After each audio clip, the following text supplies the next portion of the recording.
la familia, es lo que cuenta. Me gusta llevar nuestra bandera al mundo entero. Envejecer puede ser algo hermoso. Siempre se puede salir. Una democracia hecha deprisa, corriendo y con miedo. La voluntad en varias direcciones. Yo no he perdido nunca la ilusión por vivir. La crisis está en la persona. Una actitud positiva es siempre bueno para todos, ¿no? Palabras a medianoche, con Jesús Fonseca.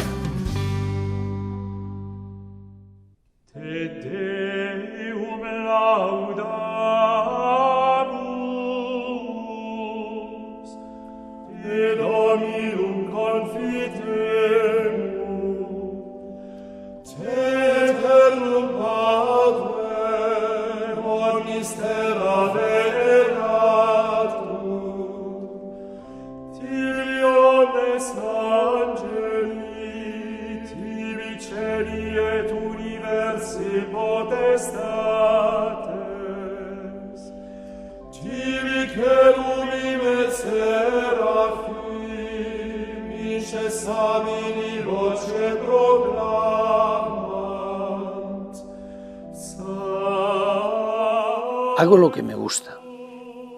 Todo lo que tengo en la vida lo he tenido que conquistar. Y creo que cuanto más se da, más feliz es. Buenas noches. Es dibujante, es humorista, es arquitecto, es escritor, es Peridis. Ahí está Peridis, ahí lo tiene. Pero José María Pérez es mucho más. Es también y sobre todo un humanista, como aquellos príncipes del Renacimiento, gustosos de saberes, que querían llegar a todas partes, conocer, transmitir el conocimiento. Pues así es, así es. José María, así es él. Así es Peridis. Un hombre que ha dicho siempre algo que a mí me gusta mucho y a ustedes probablemente también. Lo recordarán si lo sabían y si no les va a gustar. Él dice que cada uno valemos para algo. Y el secreto de la vida está en eso, en saber para qué sirves y ponerte a ello. A lo largo de toda la vida. Lo que pasa es que no has dicho lo primero. Hombre de muchos oficios, pobre seguro, decía mi padre, que me daba un consejo. Aprende a escribir a máquina, hijo. Aprende a escribir a máquina. Y mira, me ha servido para escribir un libro. Te ha servido para escribir una novela y ganar un premio, Esperando al Rey. Nuestra civilización pues tiene una base cristiana y romana y clásica. Yo creo que es verdad que es la civilización cristiana, pero es pasada por el tamiz extraordinario de Grecia, de Roma, de Egipto, de todo el Mediterráneo, de una cultura transversal, ¿no?, en torno a este mar nuestro. Y muy meridional, porque mira que somos meridionales, ¿verdad? Afortunadamente, y somos católicos, o cristianos, católicos. Los luteranos, los protestantes tienen unos valores que no tenemos. Y nosotros tenemos unos valores que ellos no tienen. A nosotros nos gusta la vida, nos gusta la comida, nos gusta el perdón, y borrón y cuenta nueva. Y a los protestantes, pues, tienen que salvarse por las obras. Nosotros nos salvamos por el perdón. En Trento fue la división. Ellos tienen unos valores de solidaridad, de dar en la vida todo lo que puedes. Y nosotros tenemos unos valores de sacarle, disfrutar a la vida todo lo que podamos. Con un poco de picardía, haciendo trampas, confesándonos, llevando el escapulario, llevando la Macarena a cuestas. Y así nos salvamos. ¡Viva la vida! ¡Ele! Y claro, en Alemania lo del L no lo entienden. Dice, bueno, nosotros aquí currando y ellos nos piden préstamos, nosotros aquí currando y ellos vienen de Madrid a Valladolid o de Madrid a Barcelona o a Sevilla en AVE y lo hemos pagado la mitad nosotros. Y ellos, L, Arsa, mi niño, dale marcha. Eso es lo que piensan de nosotros. Pero también escribimos. Pero están muy equivocados, porque bien que nos lo cobran para empezar. ¿Y qué sería de sus economías pujantes sin nuestra aportación y sin nuestros intereses, y si no les compráramos los coches, y si no les pidiéramos dinero? Uy, uy, uy. ¿Y qué sería de ellos si no vinieran a Baleares o a Marbella o a Torremolinos o a Castilla y Aragón? Pues que disfrutarían menos de la vida. Mucho menos. Ellos vienen aquí a disfrutar de la vida y allí van a trabajar. Y entonces yo creo que tendríamos que hacer algo como en el medievo, ¿no? Que trabajaban y disfrutaban de la vida, con más dificultades que nosotros, y eran más felices. Eran más felices porque no tenían televisión. Entonces, la televisión eran los juglares, eran los peregrinos que contaban historias que venían de Francia, de Italia, y contaban unas cosas maravillosas de otros países. Y al fuego, en la lumbre, allí por las noches, cuando el invierno era largo, relataban, contaban. Y eso era la Edad Media, el contar, y el hacer la boda como celebración.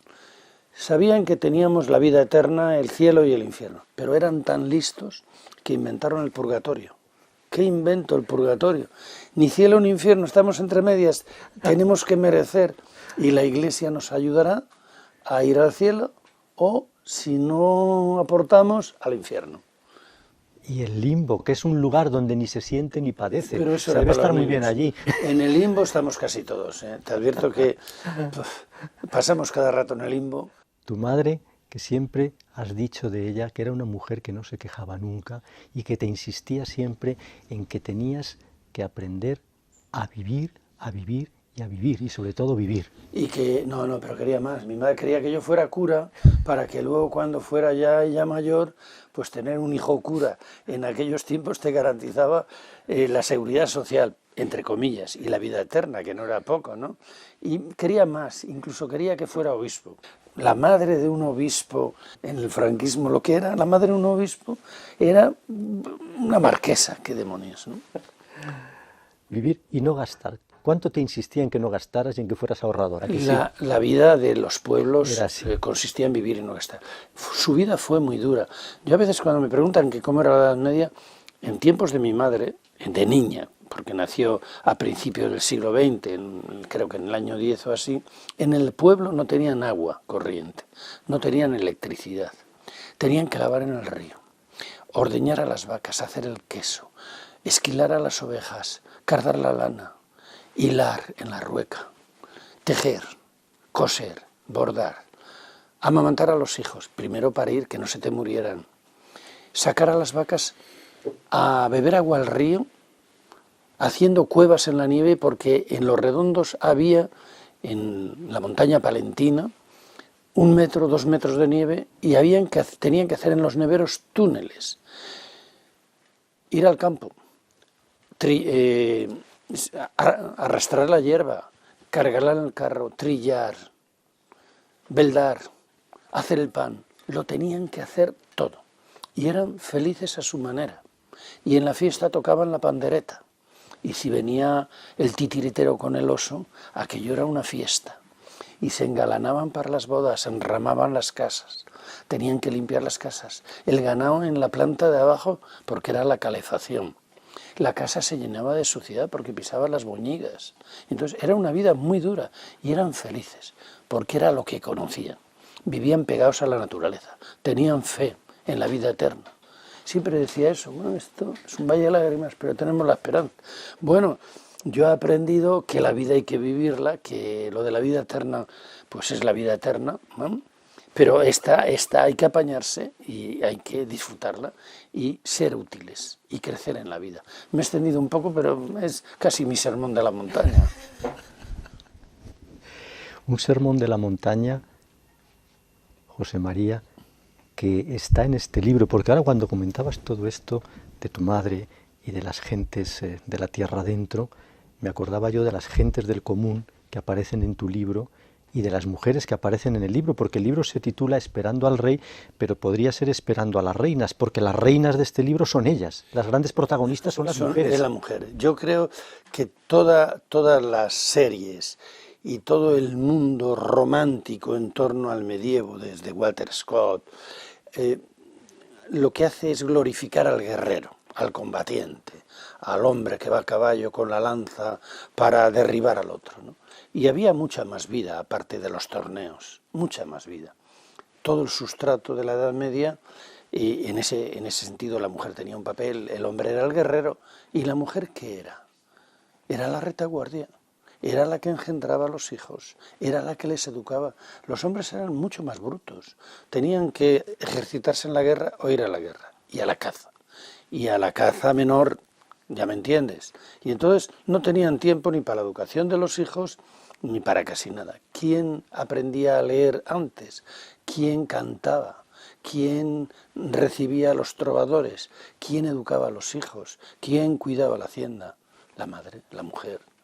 Tenían que tener muchos hijos, algunas perdían la vida en el parto, en las fiebres posteriores, los niños se malograban la mitad prácticamente en los primeros años de múltiples enfermedades, infecciones, tifoideas, tosferinas, viruelas, no había vacunas evidentemente, y tenían que estar dando a luz constantemente, ¿no? Y venía el marido de la guerra y pedía guerra, y allí estaba la señora pacientemente o impacientemente esperándole. Entonces yo creo que hay dos grandes olvidados, o tres. Por un lado, la mujer, por el otro lado, los artistas y el pueblo, que era el sustrato de la economía de aquella sociedad. Los artesanos, los canteros, los carpinteros, los labradores, la gente, la mano de obra y los soldados que tenían que servir al rey todos los años para hacer la guerra en primavera. La gente del común. La gente del común, que estaban haciendo las primeras ciudades con fueros, afortunadamente, amuralladas, que eran ámbitos de libertad, no dependían ya del señor. Dices tú, José María, los canteros medievales realizaron unas obras inmortales por un salario irrisorio, sembrando pueblos y colinas y valles de iglesias, de ermitas, por un salario irrisorio. Sí. Eso tampoco ha cambiado mucho, ¿eh? No, yo creo que se ha agudizado, creo que estamos yendo hacia el medievo. No sembramos las colinas de monumentos, sino que se despueblan, pero el salario tiende a lo irrisorio. Cada vez más exiguo y más irrisorio. Eso parece, ¿no? Sí, espero que sea una moda pasajera, como se dice hoy en día, ¿no? Porque así no vamos a ninguna parte, porque estamos en una sociedad de consumo. Si no ganas, no puedes consumir. Y yo creo que la sociedad de consumo no se puede suicidar. Y además tenemos que ganar, como dices tú, porque aquí donde lo ven es un estudioso, es un hombre de libros, es un gran trabajador, pero es un gran gozador, es un gran disfrutón. Hombre, soy católico por mi madre, por parte de madre, también por parte de padre. Y la vida tenemos obligación, esto es un festín, sí. La vida es un festín. Hay que celebrarla. Hay que celebrarla, pero hay que celebrarla con los demás. Sí, creo que compartir. El máximo disfrute de la vida es dar y compartir. Y entonces, en esa época, en todo ese mundo, lo sagrado y lo profano se daban la mano. Esa es una frase tuya. Y qué importante era todo eso, ¿verdad? Era importantísimo porque yo creo que al contrario que en Roma, la creencia cristiana lo que hace que los dioses seamos cada uno de nosotros. En el fondo, el cristianismo da un mensaje que es muy importante. No puede admitir la esclavitud, aunque se da esclavitud en esos siglos, había esclavos, evidentemente, pero lo que hace es que el hombre es sagrado, ¿no? Entonces, claro, una iglesia en una colina de Castilla, de Aragón, de Galicia, en el recodo de un camino, al lado de un trigal, sacraliza ese paisaje. ¿Te recuerda que lo han hecho hombres con una intención de trascender? De que no se les olvide, por eso el que podía ponía, como hizo el maestro Mateo, esta iglesia la terminó el maestro Mateo y la hizo desde los cimientos hasta la coronación, porque quería trascender también, ¿no? Ese paisaje le quitas la iglesia de la colina o la ermita y mira, es un paisaje bonito, bien, pero no es inolvidable. Y sin embargo, tú vas por una carreterita, está allí encima de la colina, la iglesita que lleva 800 años. Y ese paisaje es diferente, es un paisaje trascendente. El hombre ha hecho trascender al paisaje. Lo ha sacralizado, pero sacralizarlo para mí es elevarlo de nivel. El lugar por donde pasó un hombre ya no está nunca solo, dice el poeta César Vallejo, ¿no? César Vallejo, el poeta peruano. Iba como vestido de melancolía siempre este hombre. Su obra es muy melancólica y muy triste. Moriré en París con aguacero, un día del que tengo ya el recuerdo, dice, ¿no? Jueves será y no me corro. Sí. Y el del poema de la casa, que se puede aplicar a todos los monumentos, empieza: no vive ya nadie en la casa, me dices, puesto que todos se han ido. Y yo te digo, cuando alguien va, alguien queda. El lugar por donde pasó un hombre ya no está solo nunca de soledad humana. Y habla de esta comparación entre la casa recién construida, que dice que está muerta, porque una casa se nutre de hombres, igual que una tumba, y la casa se nutre de la vida y la tumba se nutre de la muerte, ¿no? Pero ese era un hombre, sí, grandón, triste, nostálgico y profético, porque toda su poesía es profecía, ¿no? Es muy profético, un poco jeremíaco, pero muy profético. Sí, jeremíaco también un poco. Es que Jeremías, todos tenemos algo de Jeremías. Todos tenemos algo, sí. Todos tenemos algo. Hablabas antes, José María, de compartir. Algo que tú has hecho toda la vida, compartir. Te quiero preguntar por un proyecto, yo no sé si ustedes saben, que a Peridis, además de importarle tanto como le importan las piedras y los monumentos y el paisaje y todo esto que ha dicho aquí, la historia, le importan sobre todo las personas. Sí. Las personas. Santiago Amón decía, para las zonas rurales, que a las personas había que declararle monumento histórico. Y toda persona que se comportara mal se le desafectaba, se le abría un expediente y decía: usted deja de ser monumento. La persona es el centro, eso el Renacimiento es una gran aportación. El hombre de Leonardo, que es la medida de todas las cosas, ¿no? Importan tanto las personas y ahora importan los desempleados, que son los abandonados de esta sociedad, ¿eh? Lo que la sociedad despilfarra. Y claro, una sociedad que despilfarra 4 o 5 millones de personas es una sociedad evidentemente injusta y enferma y que se desvertebra. ¿Cuál es o qué modalidades o qué cosas? Bueno, lo asistencial evidentemente debe estar ahí, porque todas estas personas tienen unas necesidades y el Estado debe de apoyarles. Pero yo me planteo, si no se les encuentra empleo o si no encuentran, ¿qué se puede hacer? Agruparles en equipos de 20. ¿Qué es lo que estás haciendo con tú? Las lanzaderas de empleo y emprendimiento tú? Solidario. Que son, ya no es una persona aislada, es un equipo de desempleados voluntarios, visibles, activos y solidarios. Lo peor del desempleo es la invisibilidad. Ya no cuentas, ¿eh? Bueno, se agrupan previa selección, van a una oficina y trabajan todos en buscar trabajo para todos. Pero el milagro consiste en que efectivamente funciona y que se colocan. Esto me lleva a plantearte la siguiente cuestión, que es algo en lo que te he escuchado insistir mucho en los últimos años.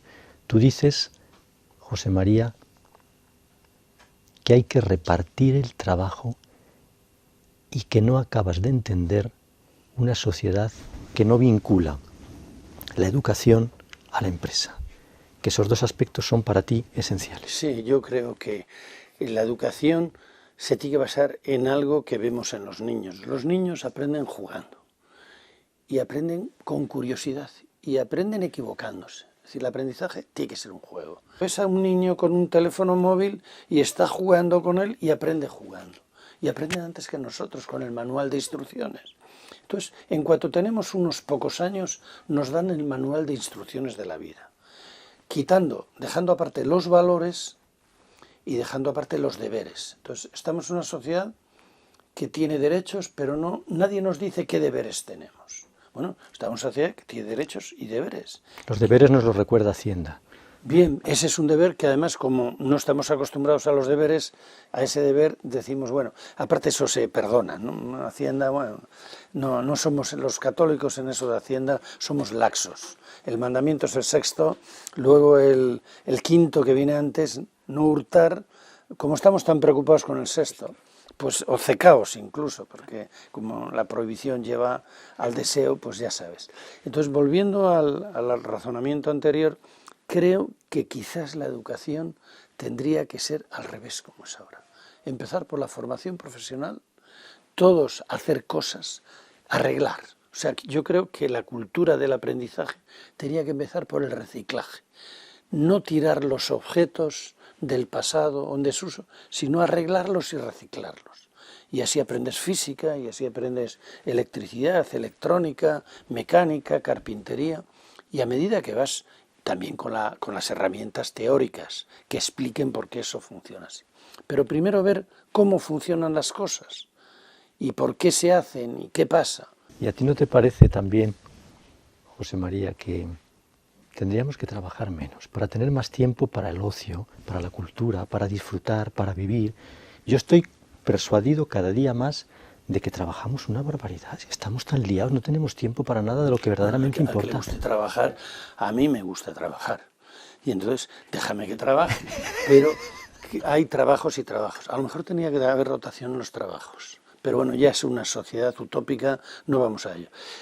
A mí me desagrada profundamente en este tiempo que corre, donde cada vez se gana menos, que haya empresarios que digan que tenemos que trabajar más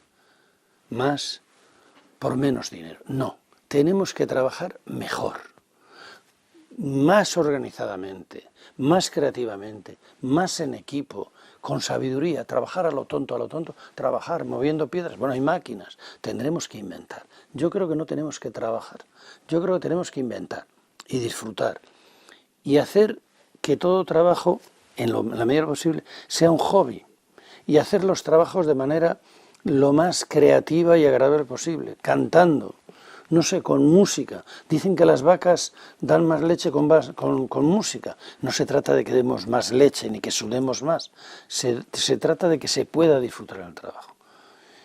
Y en el ocio también, que el ocio sea creativo, pero el trabajo creativo. Ahora hay trabajos que son muy duros, esos tendrían que ser más cortos y estar mejor remunerados probablemente, ¿no? Pero eso ya nos aleja un poco. Yo he venido a hablar de mi libro, como decía Umbral. Pero si has hablado de tu libro. No, pero es una broma, ahora te estoy contando un chiste. Pero me estás metiendo en filosofías y en sociologías y yo me dejo llevar. Porque me gusta escucharte, sí, porque son pensares que me estás tirando de y la sentires. Lengua. Eso sí. Y son pensares y sentires pero que por es que hondura. Yo no me contengo, si es que me excitas. No, a mí me gusta mucho esas cosas que tú dices, que tienen que ver con la letra menuda del vivir, con lo cotidiano, como lo que acabas de decir ahora del trabajo, por ejemplo. Por cierto, otra cosa que quería preguntarte y no quiero irme sin hacerlo. Erais 5 en tu casa, sí. 4 hermanos, tú 5. Y tú tienes 5 hijos también. Tuve, porque murió mi hija Marta. Precisamente cumpliría ayer 41 años. Le he dedicado este libro y la verdad es que en el libro que hicimos con su vida, con sus cartas y los correos de enfermedad, es un libro único porque es la vida de una persona en sus cartas, no hay nada parecido, desde los 5 años hasta 5 días antes de morirse. Su correspondencia fundamental. Entonces tú dices, ¿dónde hay la vida de una persona? En el libro de mi hija Marta, que quería hacer una novela para ver si resucitaba cuando se dio cuenta de la enfermedad. La dejó iniciada, a mí me pidió que hiciera una novela, hicimos una novela con las cartas de toda su vida. Y entonces, bueno, es un libro que es un canto a la vida, un canto absoluto, a las ganas de vivir, a las ganas de ser honesta, a las ganas de comunicar. Y en gran medida lo que hemos hecho con este libro ha sido recoger su memoria para demostrar o contar cómo es una vida en la sencillez, ¿no? Pero en la sencillez y en la generosidad y en las ganas de vivir.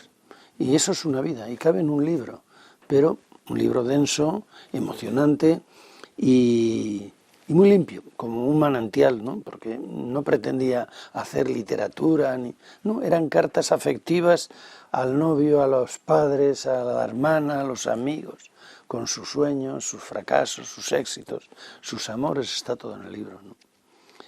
Y sí, ahora son 4 hijos, pero cuando me dices 5, pues 5 porque ella está tan viva, pues como los demás, pero está viva en el libro y en el recuerdo.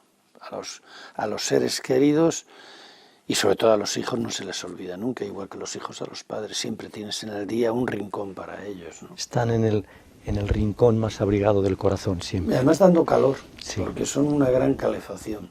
para nosotros. Es un radiador que no consume, pero es una fuente de calor y de luz. José María, nos vamos a marchar, pero antes, una última pregunta. Tú eres una persona ya de cierta edad. Coño, de cierta edad, que tengo 73 años, de mucha edad ya, que se va la vida poco a poco. Eres un hombre de cierta edad y sin embargo tienes un entusiasmo y una alegría de vivir. ¿De dónde sacas? ¿De qué pozo, de qué manantial bebes? Pues no bebo de ningún manantial. La profesión de arquitecto es construir, la profesión de humorista es crear, hacer reír, sonreír. El mecenazgo, la divulgación del patrimonio es contar.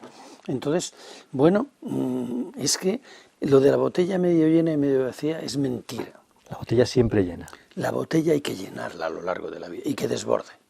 O sea, la botella tiene que ser un manantial. Entonces, bueno, pues llega un momento en la vida que yo ya tenía una edad, como dices, una cierta no, cierta y ciertísima edad, y dije, pero no he contado cosas, ¿no? Yo tengo que contar, tengo que escribir. Mira, tenía un estudio en casa que fue del profesor San Pedro, y una vez en un homenaje que hubo de San Pedro en vida, yo conté la anécdota de que todos los días se me aparecía José Luis San Pedro y me decía, Peridis, escribe, escribe, que estás perdiendo el tiempo. Y entonces siempre pensé en la vida que cuando ya fuera mayor, tendría un cohete que me pondría en otra órbita. Y he buscado en la vida un cohete para cada órbita. Y entonces, en el trozo que haces el trayecto y cambias de órbita, pasas a la siguiente, ves más, ¿sabes? Y ya cuando pasas a la siguiente órbita, ves más. Y ya orbitas tranquilo, ¿no? Porque has hecho muchas cosas en la vida. Y ves más y cuentas más. Bueno, y ves más y cuentas más. Esto me recuerda una anécdota que tú conoces muy bien de José Luis San Pedro, que le sucedió en la Feria del Libro, cuando se le acercó una señora y le dijo, mi vida es una novela, y le contestó él con todo entusiasmo, escríbala, escríbala. Esa se la he oído yo muchas veces a San Pedro. Es cierto, el problema no, hay que hacer de la vida una novela, y escribir una novela desde tu vida, expresando las vidas de los demás. No tanto una biografía, que siempre está, pero es verdad, lo bonito es entender que tu vida es una novela y saber que siempre estás escribiéndola y que hasta el último día de tu vida, incluso después, se sigue escribiendo tu novela, ¿no? Porque has dejado un mundo un poco más alegre, un poco más divertido, un poco más confortable. Yo qué sé, lo has mejorado un poquitín, un poquitín. ¿Y ustedes? ¿Su vida es una novela? ¿Es una novela? Pues ya saben, escríbanla. Escríbanla. Muchas gracias. Escríbanla. Gracias, muchísimas gracias, José María, por este rato que hemos pasado aquí juntos, en casa de Amparo y de Miguel, en esta librería estupenda. En el escritorio. En el escritorio. Esto es un escritorium como aquellos de los cistercienses y de los benedictinos. Y a ustedes, muchísimas gracias por haber estado una vez más con nosotros, compartiendo este encuentro semanal en Palabras a Medianoche. Hasta pronto. Gracias, José María. Muchas gracias.